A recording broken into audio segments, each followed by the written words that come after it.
አሪፍ ሰርፕራይዝ አለ። ግን መጀመሪያ አንቺን ጨፍኝ። ምንድን ነው? ጨፍኛ መጀመሪያ። እሺ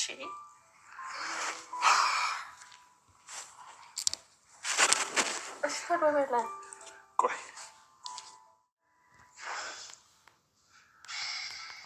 የኔ ቆንጆ ታገቢኛለሽ?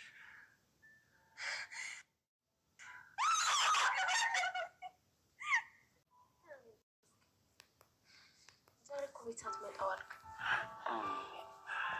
ያቺ ማለት ስትከሰኝና ስትበጠብጠኝ ነው አለችው። ቆይሳ ሴትዮ መቼ ነው የምትታወቅ? በቅርቡ ልኳን አሳያታለሁ። ከአእምሯ እንድትረሳኝ ነው የማደርገው። አይደለም እሷ ሁሉም እንዲረሱ ነው የማደርገው። አዎ ክፉ ሰዎችን በጭካኔ ከህይወት አስወጣቸው። ክፉ ሰዎችን በመሸሽና በማሸነፍ ነው እንጂ በማባበል አይሆንም። ምክንያቱም መቼም ቢሆን ክፉ ሰዎች አይቀየሩ። አዎ ልክ ነሽ። አሁን እኮ ሁሉንም እያሸነፍኩ፣ ልጅን ቢሆን ደግሞ አሳክሜያለሁ። ማለትም ቢሆን ደግሞ አሸነፋታለሁ። ክፉን ምረት ይቻላል። እነዝናንም ቢሆን ገደል አስገባቸዋል። አሁን አሸናፊ ነው። ልጅም ደግሞ ጤነኛ ናት። ብሩኬ ጀግና እኮ ናት። ወንድ ልጅ ጠንካራውን ሁሉም ነገር ማሸነፍ አለበት። እቺ ምድር ደግሞ የአሸናፊዎች ናት። እዚሽ ምድር ላይ እስከ መጨረሻ የሚኖረው ጠንክሮ የሚያሸንፍ ሰው። ተመልክቺ ቅድስት፣ የትም የማይንቀሳቀሰውን ሳር ሚዳቋ ትበለዋለች። ሚዳቋን ደግሞ ጠንካራው ጅብ ደግሞ አሳዶ ይበላታል። ሚዳቋን የበላውን ጅብ ደግሞ አንበሳ ደግሞ አሳዶ እሱን ይበለዋል። አየሽ፣ ጠንካራዎች ደካሞችን እያሳደዱ ነው የሚኖሩት። እኔም እንደማደረግኩት ይሄ ነው። አየሽ፣ ጠንክረሽ ሁሉም ነገር ማሸነፍ አለብሽ ቅድስት። እናም ሁሉንም አሸነፍኳቸው። በጣም እኮ ጀግና ነገር ነው። እና ጀግንነቴን እኔ እጅሽን አሳጥቤ ላሳይሽ። እጄ ልታስታጠበኝ እንዴ? የምርህን እውነት?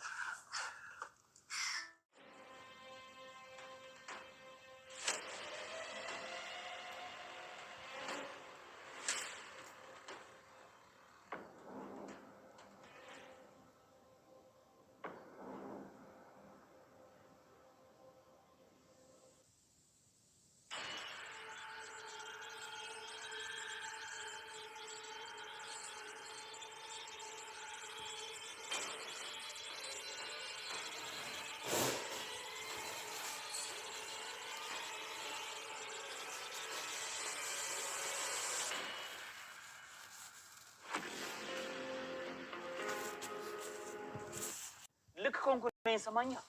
እሺ አዝለው ውስጥ ወጣ ተኩሰው ሁለታችሁንም ይገሏቸው። ወንድማማቾች በአንድ ጉድጓድ ትቀበራለህ። ሰው ሁሉ ይረሳቸው። ወንድሙን ሊያድን ገብቶ ሞተ ብሎ ሐውልት የሚያቆምልህ ሰው አይኖርም። እንዲያው ሊያዋጣው ገብቶ ወንድሙን አስገድሎ ልትባልም ትችላለህ። እሺ ቆይ ምን ላድርግ? ሞገስ ምንድን ነው የምትለኝ? ምን ላድርግ? እሺ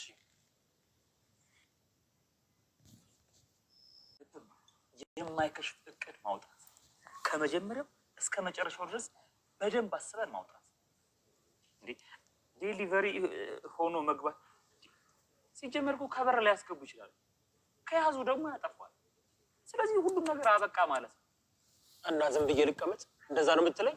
እጆቼን አጣጥፌ ዝም ብዬ ቁጭ ልበል? ሞገስ እንደዛ ነው የምትለኝ? እቅድ እናውጣ እያልኩ። ቆይ በየት በኩል ሞገስ? ዝና እኮ እየተዘጋጀልን ነው፣ አይተወንም። ያን ሁሉ ግብ ሰርተንበት ሞገስ፣ ይልቅ ቶሎ ብለን ብሩክን ከዛ ከገባበት ሲሆን ማውጣት ነው። ያለበለዚያ ዝና አይተወንም። መፍጠን አለብን ሞገስ። ደግሞ እርግጠኛ ትሁን፣ እዛ ግቢ ውስጥ ሌሎች ሰዎች አሉ ማለት ብሩክም እዛ ግቢ ውስጥ አለ ማለት አይደለም። ሁመራ ከሚሴ ቦታ አላቸው፣ ካምፕ አላቸው ብለኝ የነገርከኝ አንተ አይደለም? ያ ማለት ብሩክን እዚህም ላይሆን ይችላል ማለት ነው። ቆይሽ እስኪ አንተ ንገረኝ፣ ምን አይነት እቅድ እናውጣ? እስቲ ንገረኝ እስቲ።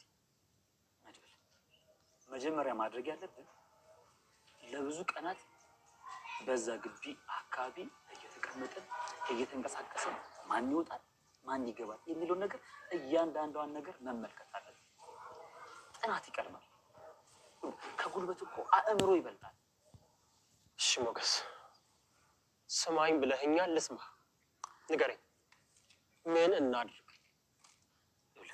ምን መሰለህ ከዛሬ ጀምረን ራሳችንን በልብስ በሆነ ነገር ቀይረን በዚያ ቤት ዙሪያ መገኘት አለ እስከ መጨረሻ ድረስ አቅደን ይህን ደግሞ ለማድረግ ቤት ሄደን ያሉትን ነገሮች በአጠቃላይ መጻፍና ማውጣት አለብን።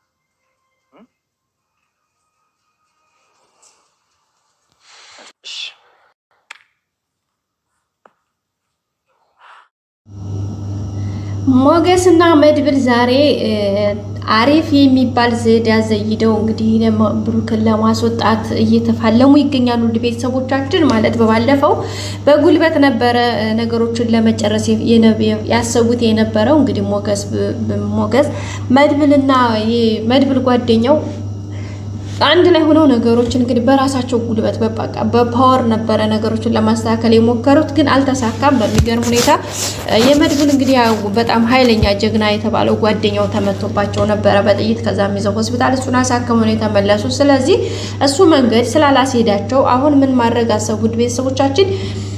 ልብሳቸውን ማንነታቸውን በቃ ከላይ ራሳቸውን ሸፍነው ራሳቸውን ደብቀው በዚህ አካባቢ በመዘዋወር እንዳይነቃባቸው በልብስ በተለያየ ነገር ራሳቸውን ደብቀው የሚወጣ የሚገባውን ሰዓቱን ሁኔታዎችን እና በደንብ ማጤን ስላለባቸው በዛ መልኩ አድርገው ሲስተማቲክ በሆነ ነገር ካጠኑ በደንብ ካዩ መውጫ መግቢያው ሁኔታውን በደንብ እንትን ካደረጉ በኋላ ወደ ስራ ለመግባት ነው ያሰቡት ማለት ነው። እንዴት ነው ስራ የሚገቡት ደግሞ? በቃ ሲስተማቲክ በሆነ ነገር ማለት ነው። ምክንያቱም በፓወር የሚያደርጉት ነገር ምክንያቱም ይሄ ግቢው በጣም ሰውየው ኃይለኛ ጠባቂና ብዙ ሰዎች ስላሉት እንደዚህ በቀላል ነገር የሚደፈር አይደለም። እንደዚህ 3 ሰዎቹ ነው ያንን ኃይል ማሸነፍ የሚችሉ አይደሉም። ስለዚህ ማድረግ ያለባቸው ነገር በሲስተማቲክ ነገር ማስተካከል ነው ነገሮቹን ማለት ነው። ያንንም ለማድረግ እንግዲህ ሞገስ በቃ በዚህ ነገር መጓዝ አለብን ስላለ እንግዲህ ዛሬ መድብል የሞገስን ዘይዴ ወይም መድብል ሞገስ ያመጣውን ሀሳብ ለመቀበል ተገዷል ማለት ነው። ምክንያቱም ፓወርፉል የሆነ ነገር ወይም በጉልበት የሚሆን ነገር ስለሌለ ማለት ነው። እሱን አድርገው ነው እንግዲህ ራሳቸውን ሸፍነው ዙሪያውን እያዩ እየቃኙ የሚገኙት።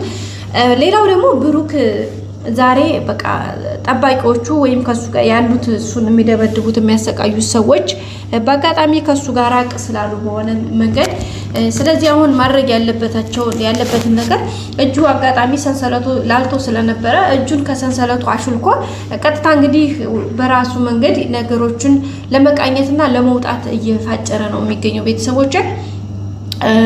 እንግዲህ እሱ ይሄንን ሙከራ በሚያደርግበት ሰዓት ላይ ለመውጣቶቹን በሚቃኝበት ሰዓት ላይ እነሱ ደግሞ ከውጭ ነው እየቃኙ ሳሉ ስለዚህ ሁለታቸው አንድ ላይ ይገናኛሉ ማለት ነው። ያ ማለት ብሩክም ለመውጣት የሚያደርገውን ጥረት እነዛኞቹም ደግሞ ብሩክን ለማውጣት የሚያደርጉት ጥረት አንድ ላይ ሲገናኝ ውጤታማ ይሆናል ማለት ነው። ብሩክ እንግዲህ ከዚህ እጁን አሹልኮ በፊት በሚገርም ነገር እግሩን በፊት አስሮ ነበር የሚደበደብ የነበረው፣ ግን አሁን ላይ እግሩን ፈተውታል። ያው አይደል አሸነፍ ነው ደክሟል፣ ምንም ካሁን በኋላ ፓወር የለውም ከማለት አንፃር እግሩን ፈተውት እጁ ብቻ ነበር የታሰረው።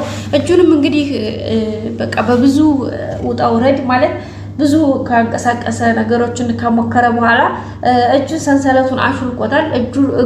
እግሩን ያው በፊት ስለተፈታ ትንሽ በቃ ስርስር ብሎ ያው ዱላው ስቃዩ ሁኔታ ነገሩ በጣም ስለጎዳው ግን በቃ በሚችለው ነገር ራሱ እያንገዳገደው እየወደቀ ለመውደቅም ተያለ ነበረ። ግን ተነስቷል፣ እግዚአብሔር ይመስገን ተነስቶ ቆሞ እንግዲህ እየሄደ ነው ያለው።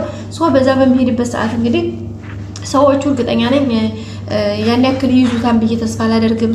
በዛን ሰዓት እንግዲህ እንደሚወጣ እርግጠኛ ነኝ። እነሱ ለመውጣት በሚያደርገው ሙከራ ደግሞ መድብልና ሞገስ ስለሚያዩት ስለዚህ ያው በአማራጭ እንደሚያወጡት ተስፋ እናደርጋለን። ቤተሰቦቼ ሰላም ውድ እና የተከበራችሁ የቻናል ቤተሰቦች እንዴት አላችሁልኝ? እግዚአብሔር ይመስገን ከኔ ጋር ሁሉ ነገር ሰላም ነው። ሰብስክራይብ ላይክ በማድረግ ቤተሰብ ሁኑ። ሁሌ ማብራችሁ ስለሆናችሁ በጣም አመሰግናለሁ ቤተሰቦች። እንግዲህ ዛሬም እንደተለመደው በአዲስ ቪዲዮ ብቅ ብለናል። ሰብስክራይብ ላይክ ማድረጋችሁን አትርሱ። እስከ መጨረሻ ማየት ደግሞ የተሰማችሁን እኔ ያው በድምጽ ስለምናገር እናንተ ደግሞ የተሰማችሁን ስሜታችሁን እንግዲህ በጽሁፍ በኮሜንት ቦታ ላይ አስቀምጡልኝ ቤተሰቦቼ። አስተያየታችሁ የእናንተ አስተያየት ለእኔ በጣም ጠቃሚና ገንቢ ስለሆነ አንደኛ